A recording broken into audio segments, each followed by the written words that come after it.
The Panama Canal is regarded as one of the great engineering wonders of the world, enabling the movement of over 1 million ships between the Atlantic and Pacific Oceans. It has facilitated the transportation of approximately $4 trillion worth of cargo, providing a significant boost to the American economy.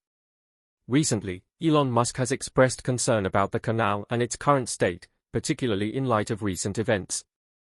The Panama Canal has always been an important trade route, previously controlled by the United States until its handover to Panama in 1999. Since then, it has faced numerous challenges, including steep usage fees that once prompted Donald Trump to threaten a seizure if the costs were not reduced. The canal, once a beloved trade route, is now facing criticism from many American shipping companies, raising questions about why Musk has taken such a keen interest in the situation.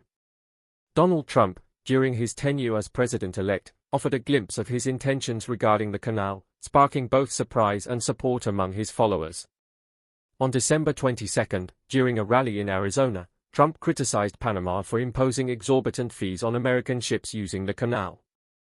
He argued that these high charges hinder trade between the Atlantic and Pacific Oceans, negatively impacting American businesses and the overall economy. Trump warned that if the prices were not reduced, the United States might have to reclaim control of the canal to ensure fairer costs. He speculated that countries like China might be benefiting disproportionately, leaving the US at a disadvantage. This stance garnered mixed reactions, with some viewing it as a bold move to protect American interests, while others saw it as a threat to another nation's sovereignty. The Panamanian president, José Mulino, firmly responded to Trump's remarks, emphasizing his country's complete control over the canal. He denied any favoritism towards China and dismissed any notion of returning the canal to US control, stating that there would be no negotiations on the matter. This response highlighted the complexity of the situation, revealing underlying tensions between the two nations. As an influential figure overseeing significant technological and economic ventures, Elon Musk has also weighed in on the issue. Sources suggest that Musk attributes Panama's high fees to a range of challenges, including water shortages, inadequate security, and political instability. He believes that addressing these issues requires substantial funds, leading Panama to overcharge U.S. shipping companies to offset these expenses. While Trump's approach was viewed by some as a characteristic display of his assertive style, others saw it as an infringement on Panama's autonomy. The Panamanian president's strong response underscored the nation's determination to maintain control of the canal, leaving the situation unresolved and increasingly contentious. There is often more to history than meets the eye, hinting at a tense history of strife and struggle spanning over 500 years. To unravel the events of this past, we must journey back in time to the year 1513, a pivotal moment when one man discovered a narrow path connecting the Atlantic and Pacific Oceans. This discovery would later inspire the creation of the Panama Canal. Let us delve into this tale of exploration and determination. In October of 1513, the Spanish explorer Vasco Núñez de Balboa crossed the Isthmus of Panama, uncovering a narrow strip of land separating the Atlantic and Pacific Oceans. Recognizing the significance of his find, Balboa shared his vision of creating a water passage to connect the two oceans. The idea appealed to other explorers, as it promised a shorter route between Europe and Asia. The traditional sea route, which circled the dangerous southern tip of South America, was fraught with peril. Those who attempted it often fell victim to treacherous storms or spoke of encounters with terrifying sea monsters. This inspired many explorers to pursue Balboa's vision, but progress remained elusive for centuries. The challenges were immense. The technology needed to carve through Panama's rugged terrain was unavailable at the time, and the land itself presented formidable obstacles. The dense jungles, steep mountains, and harsh tropical climate were alien and unforgiving to explorers unaccustomed to such conditions. These factors stalled significant progress until the late 19th century. In 1881, over 300 years after Balboa's discovery, French explorers, inspired by their recent success in constructing the Suez Canal, took up the challenge. Led by Ferdinand de Lesseps, they aimed to create a sea-level pathway in Panama. With the experience of the Suez Canal behind them, many believed this project would be simpler. However, they soon found themselves gravely mistaken. From the onset, the endeavor was plagued with difficulties. Workers quickly fell ill due to malaria and yellow fever, and many succumbed to these diseases. The tropical environment posed relentless challenges, including heavy rains, frequent landslides, and swarms of mosquitoes that efficiently spread illnesses. Unlike the arid and relatively easy-to-dig terrain of the Egyptian desert, Panama's dense jungle and uneven slopes made the construction far more arduous. Addressing these issues escalated costs significantly, and the project's feasibility came under question. By 1889, Ferdinand de Lesseps and his team had faced insurmountable hurdles. Over 20,000 workers had died, and the financial toll was devastating, with enormous sums of money spent without tangible progress. Corruption within the leadership further compounded the problems, and the ambitious project, after nearly 8 years of effort, ultimately collapsed. Despite the failure, this monumental undertaking laid the groundwork for future efforts, marking an essential chapter in the history of the Panama Canal. By late December of that year, the project was entirely abandoned.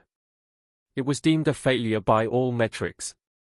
However, less than 20 years later, the United States got involved, with the effort led by the renowned civil engineer John Stevens. Would he succeed where others had failed? Let's find out. In 1901, at the dawn of the 20th century, U.S. President Theodore Roosevelt showed genuine interest in building the canal. He saw immense potential in the pathway, envisioning its value for both military and commercial benefits. The canal could provide a faster route for trade in special operations. However, there was a significant problem: it wasn't U.S. territory. Constructing the canal alone wouldn't suffice. For it to truly benefit the United States, the country needed to own it or at least secure certain legal rights that others had failed to obtain. At that time, Panama was struggling to gain independence from Colombia.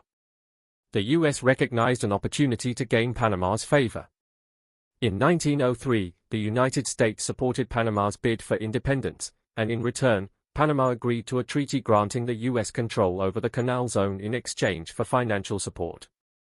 The treaty was signed that year, and construction began in 1904 under the supervision of American civil engineer John Stevens. John Stevens was a shrewd manager, capable of working under immense pressure, making him well-suited for the monumental task. Learning from Ferdinand de Lesseps' mistakes, Stevens prioritized better living conditions, sanitation, and medical care for the workers before commencing the project. He ensured the workforce had all the necessary resources, including top medical professionals from the U.S. military, to combat the spread of malaria and yellow fever. Acknowledging the challenges of digging a sea-level canal, Stevens and his team opted for a lock-based system instead. This approach allowed ships to be lifted to higher elevations and lowered back down, facilitating navigation through the steep slopes and low valleys. It was a more cost-effective solution, enabling the workforce to focus on creating a simpler waterway system rather than attempting to level mountains and hills. By 1906, significant progress had been made, but there was still much to accomplish, and new challenges lay ahead.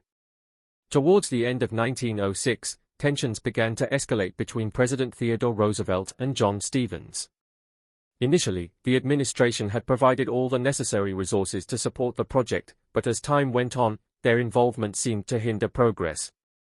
Some reports suggest the administration pressured Stevens to hire a contractor he disapproved of, while others claimed the president refused to endorse Stevens' recent decisions regarding the project. Regardless of the specifics, it became clear that the U.S. government wanted Stevens removed from his role. This opportunity arose when Stevens fell ill due to stress, leaving the project leadership in question. Before they could pull him out of his work, John publicly resigned and handed over his role as chief engineer to George Washington Goethals in 1907. Contrary to expectations, George completed only what John had started, utilizing steam shovels and dynamite to excavate the Culebra Cut. This phase of the project was perhaps the most challenging, requiring new methods of excavation. Even with these advancements, there were frequent equipment failures and significant losses. Despite the intense measures taken by John Stevens and later George Washington Goethals to curb the spread of disease, nearly 5,000 workers lost their lives to yellow fever. Landslides and adverse weather conditions added to the difficulties, with workers laboring tirelessly to clear massive sections of land, only to see them filled with mud after minor rainfalls. Despite these setbacks, George and his team persevered, determined to realize the 500-year-old dream. After a decade of relentless efforts and overcoming countless hurdles, the monumental day arrived on August 15, 1914. The Panama Canal was completed, marked by the successful passage of the SS Ancon through its pathway. The vessel's transit was a historic moment, symbolizing the project's success. This achievement was a monumental milestone for both America and Panama, bringing transformative changes to global trade and navigation. Before the canal's construction, traversing between the Atlantic and Pacific Oceans took nearly 2 months. With the Panama Canal, the journey was reduced to just 8 hours.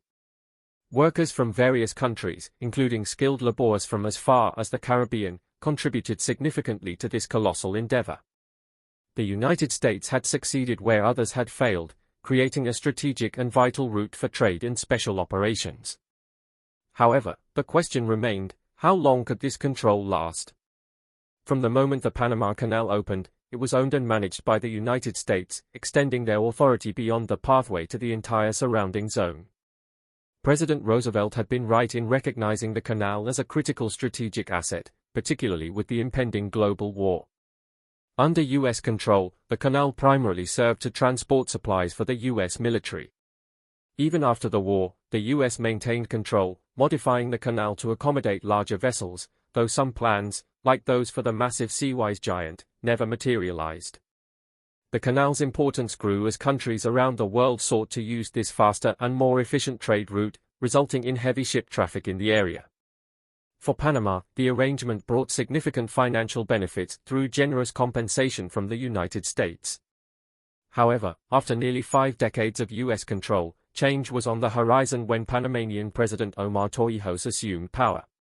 Like any devoted leader, Omar was deeply committed to his country and sought to terminate the Hay-Buenaventura Treaty, which had granted the U.S. control over the canal in exchange for financial compensation. Omar and his people demanded absolute sovereignty over their land, including full ownership of the canal.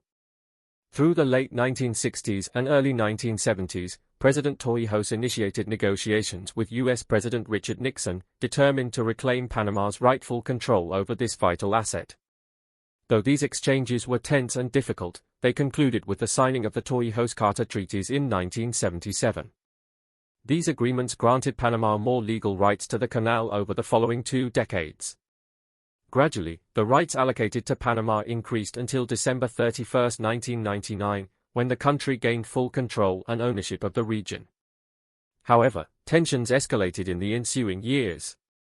With Panama having the right to manage the canal as they saw fit, their first significant move was to increase the fees paid by shipping companies using the route. This decision applied to all companies, including major American firms like Maersk Line and COSCO Shipping, both of which were instrumental in bolstering the U.S. economy. The fees, calculated based on the cargo carried by the ships, were almost doubled. Despite numerous complaints from shipping companies, the Panamanian government insisted that the higher fees were necessary to maintain and upgrade the canal to accommodate more ships in the future. Over time, shipping companies adapted to the increased fees, but the rates continued to rise into the mid-2010s. The situation escalated, leading to disputes that prompted private negotiations between shipping companies and the agency managing the canal to seek more affordable toll options. Despite these efforts, the Panama Canal Authority announced a significant price hike in early 2016, sparking widespread criticism from multiple U.S. shipping companies. When questioned, the agency explained that the increase was essential to fund ongoing expansion projects for the canal. By the end of that year, the expansion project was completed as promised, but the tolls never returned to their previous levels. The rising prices persisted into the early 2020s. For instance, in 2023, all ships under 65 feet were required to pay over 10% more, with predictions of a nearly 30% increase by 2025. Many observers noted that when the U.S. controlled the canal, prices remained largely stable and even decreased over nearly 40 years until Panama began to gradually assume control in the early 1970s. This realization sparked controversy when Donald Trump publicly criticized Panama, threatening to reclaim control of the canal if the overcharging did not stop. He went further, suggesting that Panama was favoring China over the U.S. and insinuating that the Chinese government was exerting influence.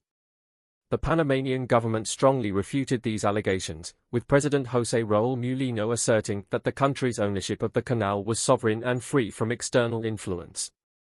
President José clarified his stance, emphasizing that he has no intention of altering the current arrangements concerning the Panama Canal. He reaffirmed his decision not to renegotiate control of the canal with the United States. Addressing concerns raised by Donald Trump regarding the rising toll fees, he explained that the pricing is determined by experts who evaluate operational costs and market conditions to ensure the canal's proper functioning. This approach, focused on economic sustainability, benefits both parties. Unsurprisingly, Elon Musk became involved, offering insights on the matter. As the head of the Department of Government Efficiency, Elon Musk's role involves scrutinizing such issues to ensure that administrative actions are both effective and beneficial. After analyzing the situation, he highlighted the challenges posed by Panama's increasing toll rates. According to Musk, the canal has faced significant water shortages and droughts, particularly since the 1960s. These problems have intensified in recent years, with the dry season in 2019 lasting longer than expected and bringing minimal rainfall. With climate projections indicating even longer dry seasons, the Panama Canal Authority has had to adapt its operations by conserving water. This has meant reducing water usage per ship, which has prolonged transit times and added strain to the canal's infrastructure. While these measures have kept the canal operational, they have also escalated operational costs, as the locks wear out more quickly under increased stress. Economic disruptions, such as the COVID-19 pandemic of 2020, have further compounded the canal's challenges. Factory closures, border restrictions, and delayed shipments resulted in reduced revenue. Even 4 years later, the canal is still recovering and considering further toll increases to offset these losses.